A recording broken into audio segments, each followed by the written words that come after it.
Hello, everyone, and welcome to another episode of the Capital Gains Tax Solutions podcast, where we believe most high net worth individuals and their professional teams struggle to find great capital gains tax deferral options. Not having a clear plan is the enemy. Using a proven tax deferral strategy, such as the Deferred Sales Trust, is the best way to exit your highly appreciated assets tax deferred so you create, preserve, and grow your wealth. I'm your co-host, Pearson York, filling in for Brett Swarts. In each episode, I'm joined by some of the best wealth, business, real estate, and leadership individuals in the world to share ideas, deal stories, and inspiration. So together we can make complex tax deferral strategies simple and passive income plans achievable. As always, we're streaming on expertcresecrets.com, the Capital Gains Tax Solutions YouTube channel, the Kingdom Luxury Realty YouTube channel, and the Kingdom Luxury Realty Facebook channel. And I'm excited about our next guest.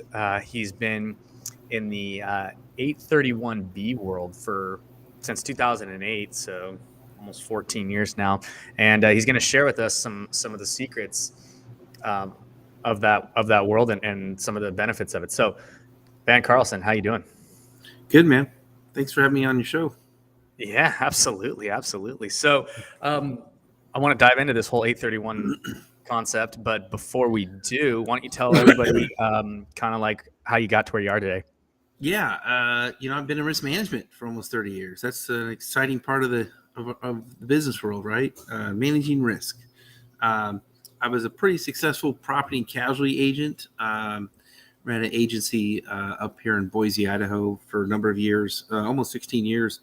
And then I pivoted to this in 2008, mostly because what happened in 2008 was witness to a lot of good business owners, pillars in our community, unfortunately, find themselves going out of business.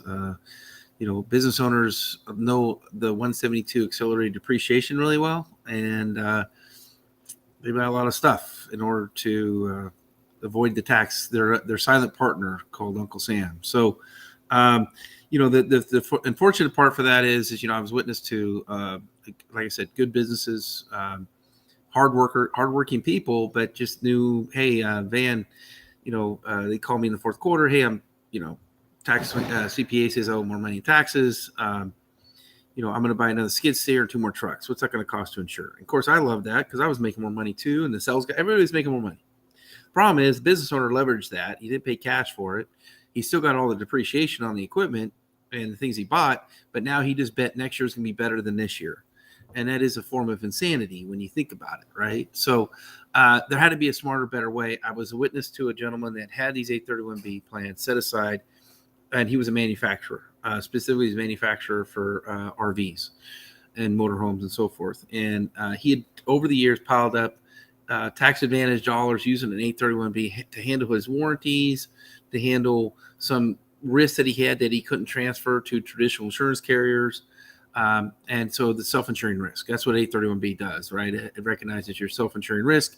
It creates an incentive for you now to put $1 aside in case something happened. You can use that dollar to go handle risks you can't normally transfer to traditional insurances.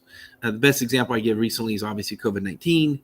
A lot of business owners thought they had an all-risk policy because that's what it said in really bold letters, and little did they know in the back of the policy with all the exclusions that they weren't going to be covered, because when a municipality tells you you're no longer an essential business, but you have to shut down, that is not a triggering event for an insurance company to cover your loss of business interruption, unlike a fire on the building where you do have business interruption for that. So, that's when I was. So getting back to the gentleman that with the RVs, he showed up at the auctions. He bought his competitors out. He did what smart money does. And there are opportunities and downturns in the economy. And the key there is, do you have a rainy day fund? And I tell business owners all the time, 831B has been around since 1986. It was designed to create an incentive for you to recognize self-insuring risks that you couldn't transfer traditionally to a traditional, fire, theft, vandalism, wind, hail, smoke damage, all that kind of stuff. Insurance companies do a good coverage on those on that type of a loss. They don't do a really good one when you're forced to shut down you have in cyber, all the risks I go into today, and we don't need to dive into that too deeply, but when you look at a risk profile of businesses today, it's not getting less, it's getting more. And a lot of carriers are, I jokingly say this, but it's true. The reason why your policies are getting thicker and bigger is not because they're adding more insurance coverages in your policies. They're actually adding more exclusions, and Right. that's really where we're at today. And so, it's I call it a 14-year overnight success story. But unfortunately, for us, COVID-19 was proof of concept. We had a lot of clients in our program, and they weathered the storm much better than clients that weren't in our program. And we've since then Awesome. had substantial growth in our program. And we're excited and where we're going as a company as well. So Fantastic. Okay, so I want to dive into a lot what you said there, but before I do, what are one or two strengths or superpowers that you have that have led you to be successful today? I would say the first one would be gut instincts, and just I would gut instincts has always paid me very well, and in fortitude, right? I call it fortitude. Fortitude is everything, man. I mean, there's plenty of walls, there's plenty of barriers, and it's the old adage: if everybody was doing it, if it was easy, everybody else would be doing it, and I just don't give up, and so that's probably my two biggest strengths is that. So awesome. So all right, let's get into this. What is an 831B? So it's a tax code. Okay. When I say 401k, 401k is just where you would find it in our tax code, federal tax code, right? 831B is the same thing. It's very similar to a 401k. When the business owners first start to hear about this, we try to formulate the because everybody knows about 401k, right? Of course. It's designed to defer if contributions are deductible at the company level, and it's designed for your owner's retirement and the employee's retirement.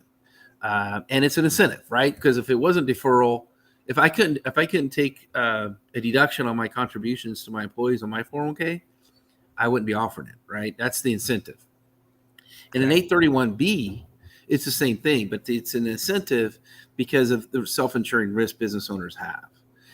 A good example I give clients is, if I had a warranty risk, let's say I had a 5-year warranty on my product I manufactured. Well, that's an unbooked liability, meaning if I sold a widget today and made my profit, I am booking a liability on that product for the next 5 years, though, right? And a lot of these, the warranties have gotten so broad today. It's not because it's defective, right? It's because it's really customer satisfaction.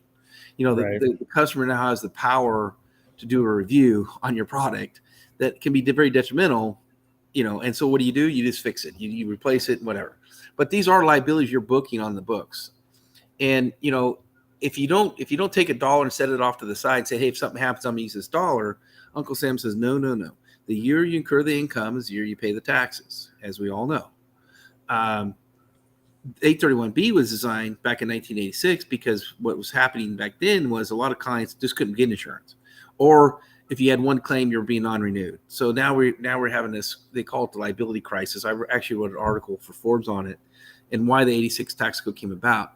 But what the Congress did then was basically say, listen, we're going to create an incentive for you to recognize risk you can't transfer, you just retaining your company, and we're going to give it, at that point, you could put up to $1.2 million into that 831B plan. Just like it's a contribution limit, right? So that's where it started. And it was really designed, again, for handling general liability, work comp, things that were either too expensive to get that you had exposure to, or you just couldn't simply buy insurance for it anymore. And another aspect of that was crop insurance. Crop insurance, what was happening in crop insurance at that time, private sector was getting out of it, and now it's become a government program, no different than FEMA today, right? So most crop insurance programs are either backed by the federal government or they are the federal government that has the paper. They just put the paper on some other carrier, but it's really backed by the creditworthiness of the federal government. Because it's just so catastrophic, so expensive to manage and everything else. That's why private sectors don't want to be in crop insurance. So that was another thing that was happening too, was farmers were finding themselves not able to buy crop insurance. And again, Congress said, okay, well, we got to put this money aside in an event these things happen, and we want to keep it tax deferral. Why? Because the farmer, the business owner, whatever, just has a lot more money to work with. Because when we talk about today's risk, we're just talking, okay, if I got a hit with a brand damage where somebody came in, if I own a restaurant, they got foodborne illness, right? And Right. now I got to shut down for 3 days, and I'm making the local news.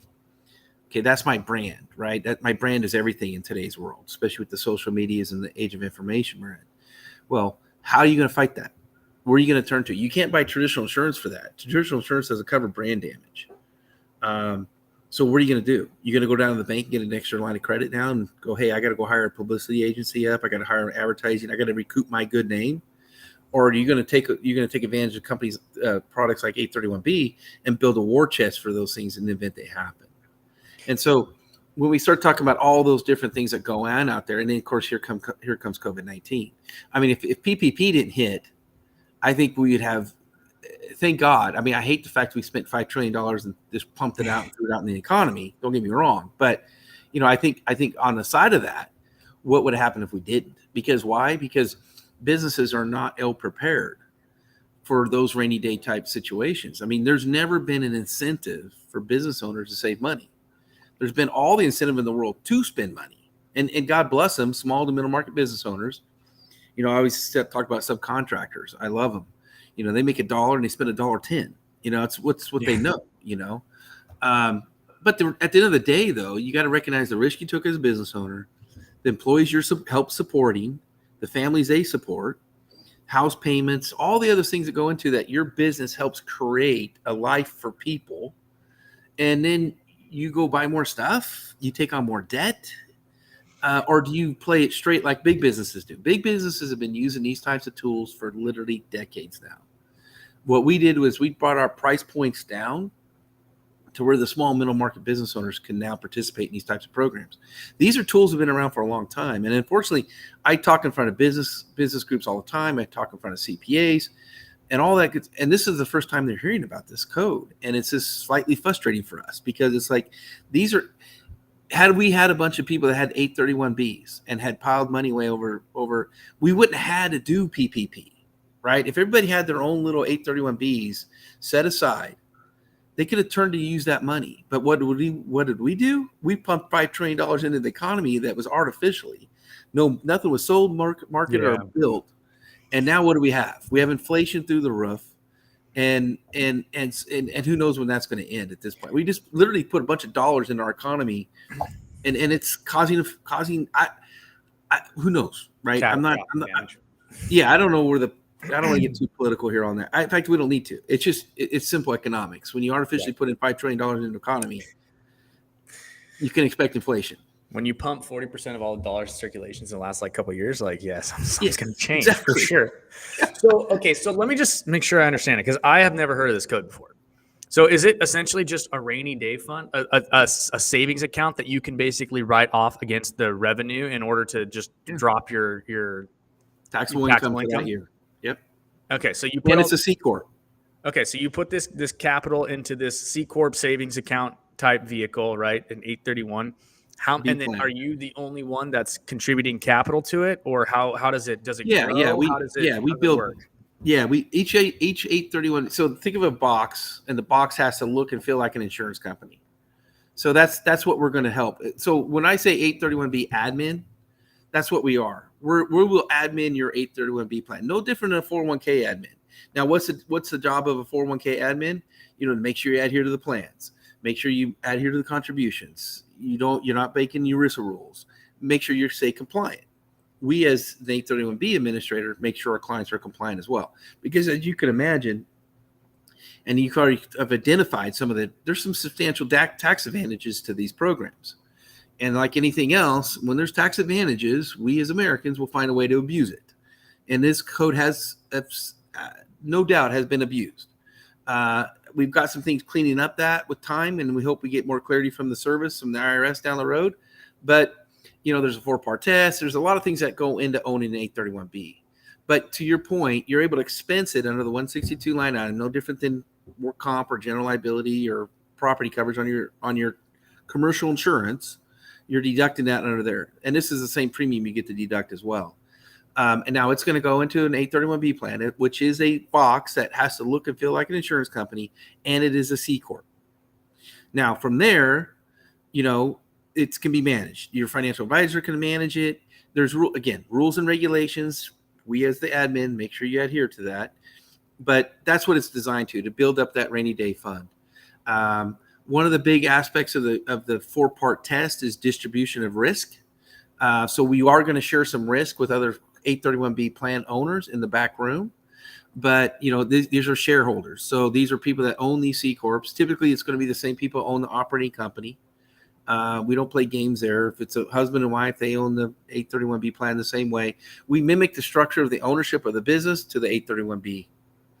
And that's where it comes from. So you build up this rainy day fund, and the event you have a claim, like what we had in 2020 when government shut down or the economy just simply shut down. We had a lot of triggering events. A lot of claims came in. That's another thing too, right? On the back end, we're handling and administrating claims as well against your 831B. So we bring a turnkey approach to this program. And again, we really appreciate platforms such as yourself, because it's just really getting people out to understand it. And believe me, we tell clients all the time, you got to do your own due diligence. I mean, this is a tool. The Congress passed this tool. Congress made this a law over close to 35 years ago, in 1986.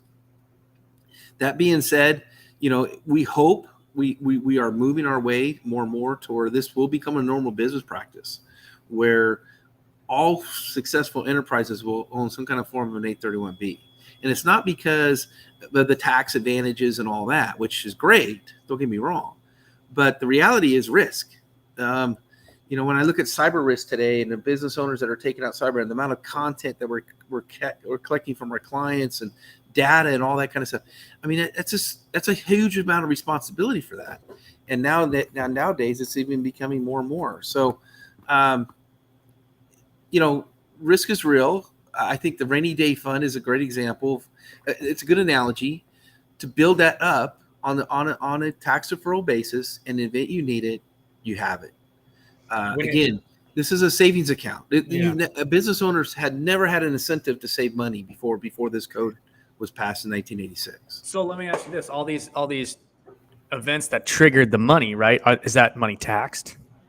It would come back into the operating company as a form of business interruption, or think about it when you have an insurance claim, right? Let's say a business has a claim and has a fire claim, right? You got to rebuild the building, so you got expenses going on the other end, and there's this money that's coming in to make you whole again.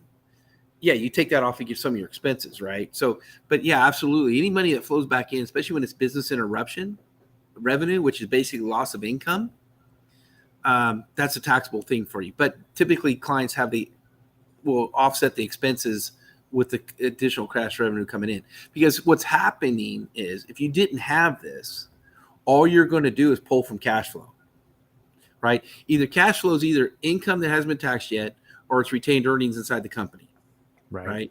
So to pull money out of the cash flow to fix the issue, to deal with the issue, whatever it is, and then you reopen. Well, where's your cash flow? That's the problem. Anytime you have a triggering event and you have business interruption occur, your rent didn't stop, your loans didn't stop, your insurance didn't stop. The only thing that stopped was your employees, because you don't have them working anymore. But now you just took the risk of not getting them back when you do go to open, and you're eroding your cash flow every month that goes by that you can't open your doors up and go back to creating income back to your business. So that's a real detriment to any business. And that's why the PPP had to be done, because everybody was eroding their capital to where, okay, now we're back to open, all the masks are off, COVID's gone, and nobody can afford to open up their business again because all the cash is gone. Pretty detrimental to our economy, right? I think it's a great example, damned if you do, damned if you don't at this point, right? When you look at what happened with COVID-19 and shutting down our economy, was it the right answer or not? I think time will tell. But my whole premise is government put tools in place for business owners to take advantage of, like an 831B. And I'm sure a lot of business owners hated the fact that they took some of this money, but they were left with no choice, right? Right. It was either take the money or business goes away. And so, meanwhile, we are all trying to fight for lower taxes and less regulations and everything else from a business standpoint. But meanwhile, we're taking government money at the same time, right? But meanwhile, these tools are in place. And that's why I think one of our reasons our business is doing so well today is because a lot of business owners are recognizing the fact that insurance will never be the security blanket you think you're buying, that you think you're getting an all risk policy when, again, there's a ton of exclusions written in these policies today. And when I was selling traditional insurances, I would say for my commercial clients, 1 out of every 2 phone calls I had with my clients, I had to tell them that's not going to be covered. And here's why. Yeah. Right. And it's an uncomfortable conversation to have with clients, especially when you tell them, hey, this is a great insurance policy and this does this. And then you find out, no, it doesn't, not as good as you thought. Right. So again, I think it's a tool in a toolbox. You owe it to your clients, advisors, coaches, financial advisors, P&C agents, especially, you need to know about this tool. For the right client, it's a great tool. It's certainly no silver bullet. There is compliance issues involved. But, again, it can be the difference. I can tell you this. When I was witness to COVID-19, when the economy was shutting down in March and there was a lot of unknowns, the fact that our clients had this bucket of money that were with us from day one and had built up these reserves and these surplus inside this box, they slept a lot easier at night knowing they had this money set aside versus relying on, well, is the government going to give me something or not? Or what's going to happen to me? Or can I go down to the bank and get a bigger line of credit now?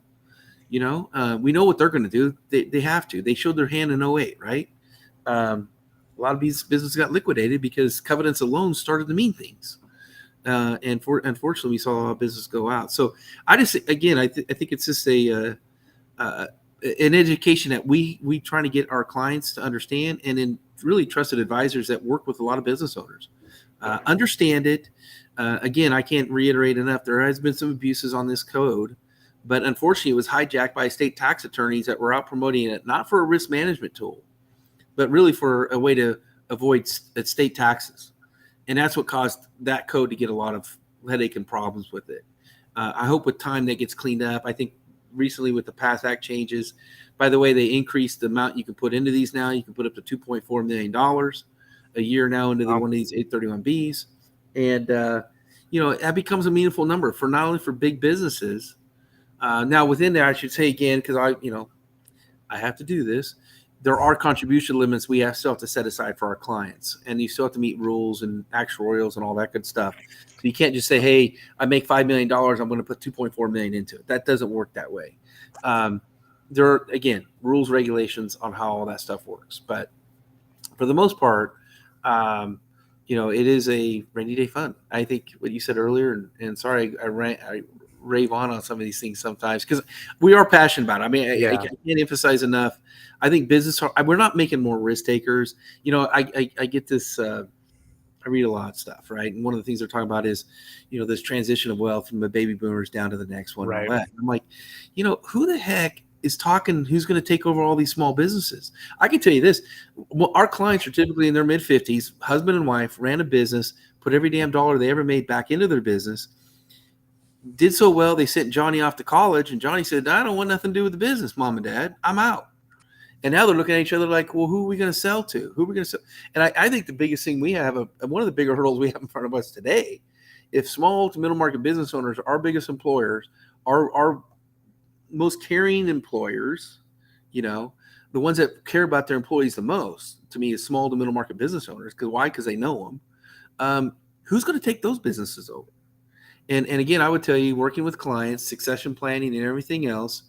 And this really leads up to where you guys kind of fit in. These are C Corps, which means they have capital gains treatment when they go to shut down.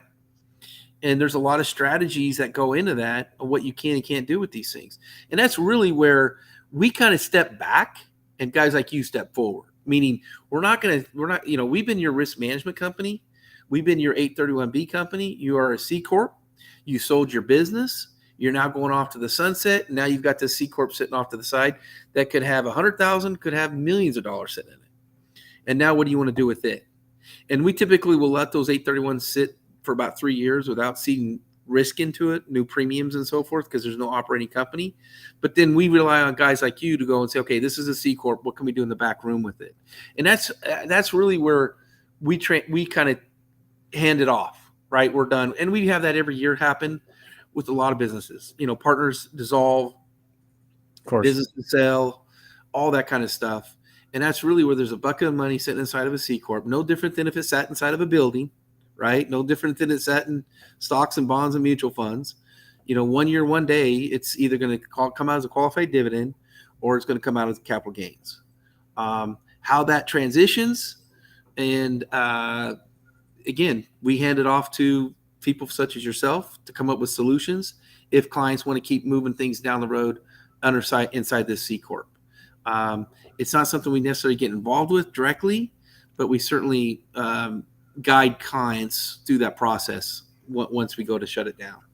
Yeah, absolutely. And there's just a ton there. So what I love is the fact that, you're out there kind of just like beating the pavement and trying to educate these people on this, because that is definitely the biggest hurdle. If people don't know, like they're not gonna do anything. And then you have the hurdle of the know, like, and trust. Okay, well, what are these guys going to be doing with the money and all that kind of stuff. So we can totally relate to you on that premise. As far as the the liquidity events are concerned with the C corps and how that how that all looks. We definitely have certain strategies and tools in the tool chest, as you say, right? That actually, and this actually would go really well hand in hand with some of the stuff that we do. Like one of the things we do is called a deferred sales trust, and it's we were talking before the show, Van, about your building that you got an offer on that you might have to do a 1031 on and all that kind of stuff. And 1031s are great. So I want to kind of dive into that really quick, just say it. But what has been your biggest frustration with the 1031 as far as the capital gains tax is concerned? Well, you're just levering into more risk, right? I mean, that's what you have to do a 1031, right? You got to lever up. And so, and it, as long as you did 1031s, like to bring up your point here, I've got an unsolicited offer on some dirt we own, and it's like 4 times what we bought it for, and I think we've held it for 4 or 5 years. Of course we're gonna, the gut is to go to the 1031 but then here's the problem. I'm looking at 1031 opportunities. I'm like, well, I'm buying all that stuff at a premium, so am I just trading equity at this point? And I just double down on more risk? Do I got to charge more rent? Have we take more risk on vacancy issues, all the other stuff? Because now if I sold something at a high price at a premium, I'm going to be buying at a premium. And so, that's a risk on a 1031. So, being the financial world, you make your money when you buy something, not when you sell something. And that's the challenges we all have. Are we buying it right? And just because you have to do a 1031, I swear I see deals come across my desk. It can only be a 1031 because it's so outrageously priced.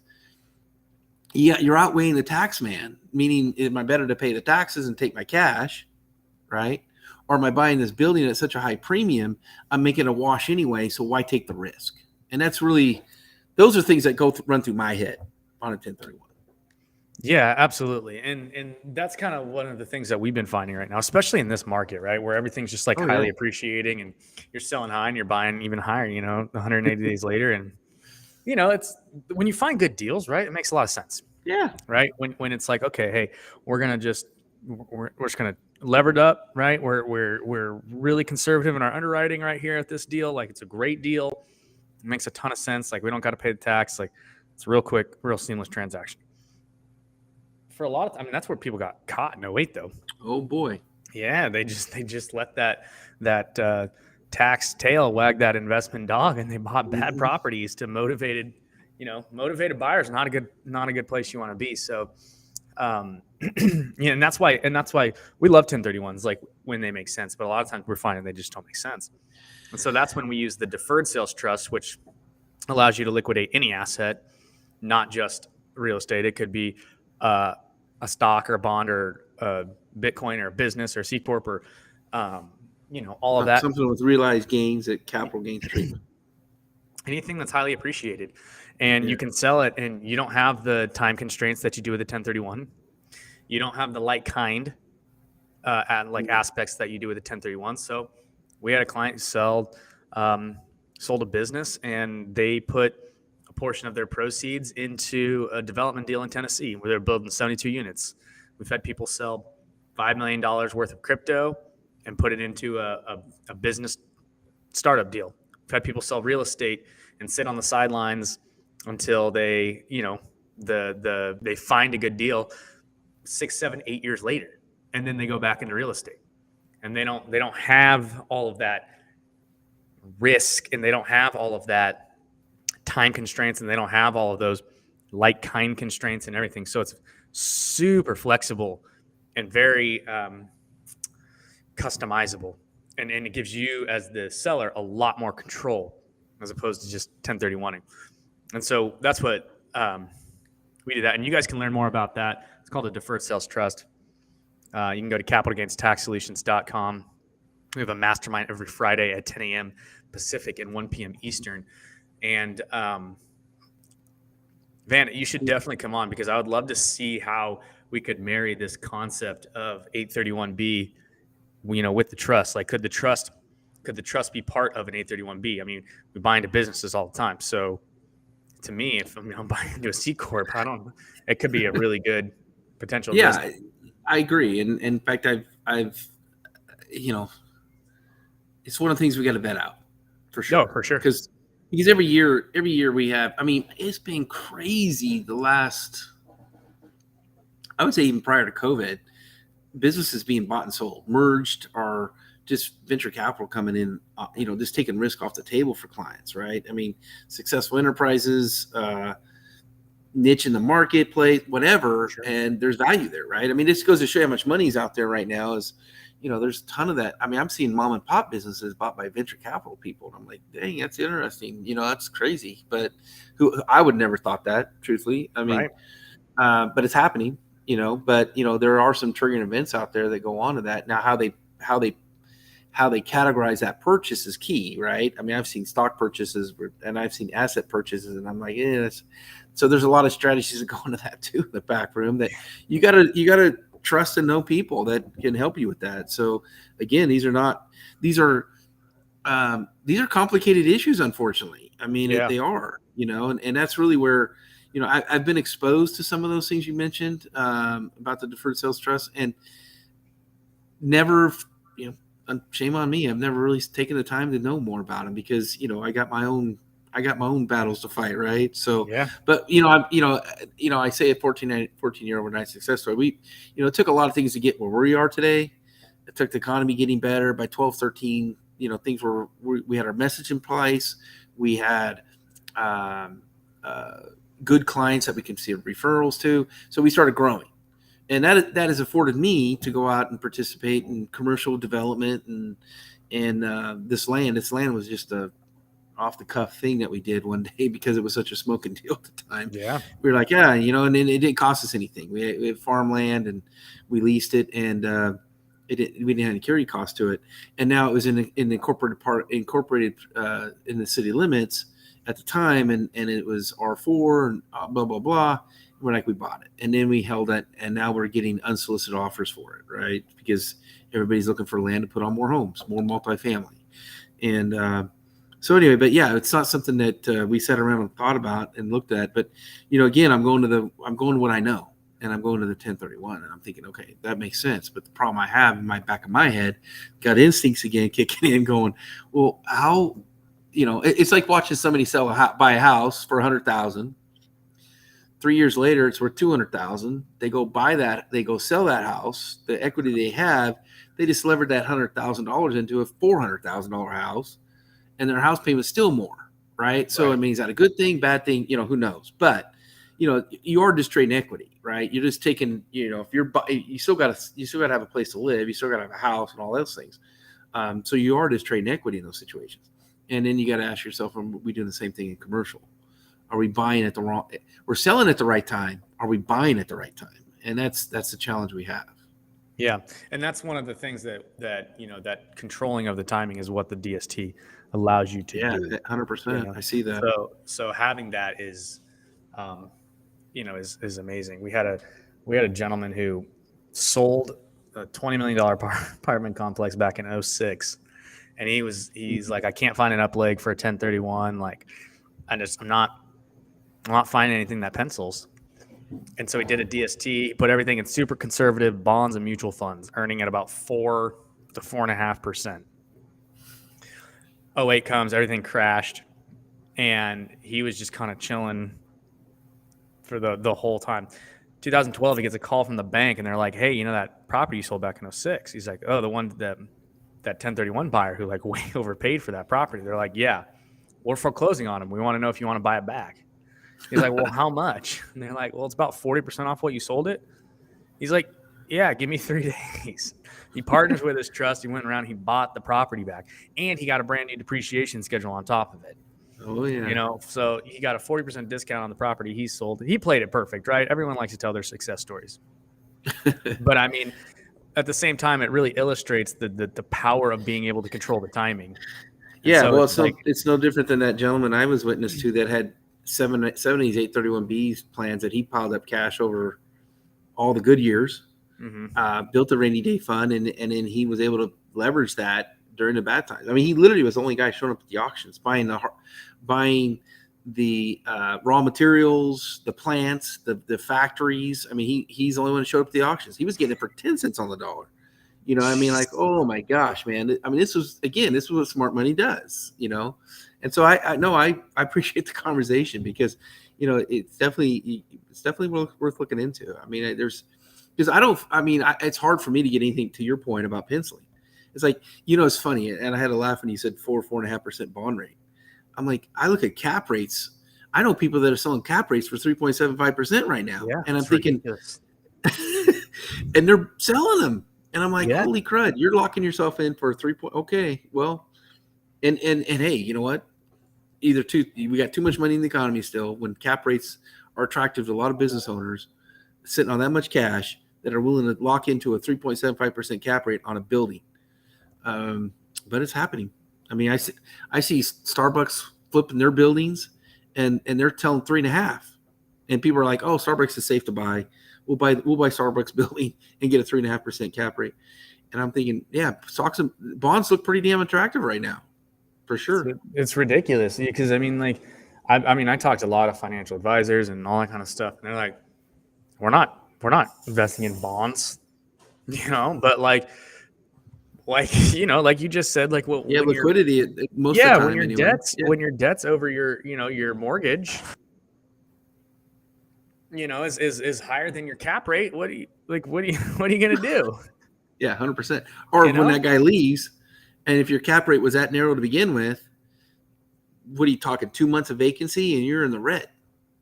You know? Yeah. So it's yeah.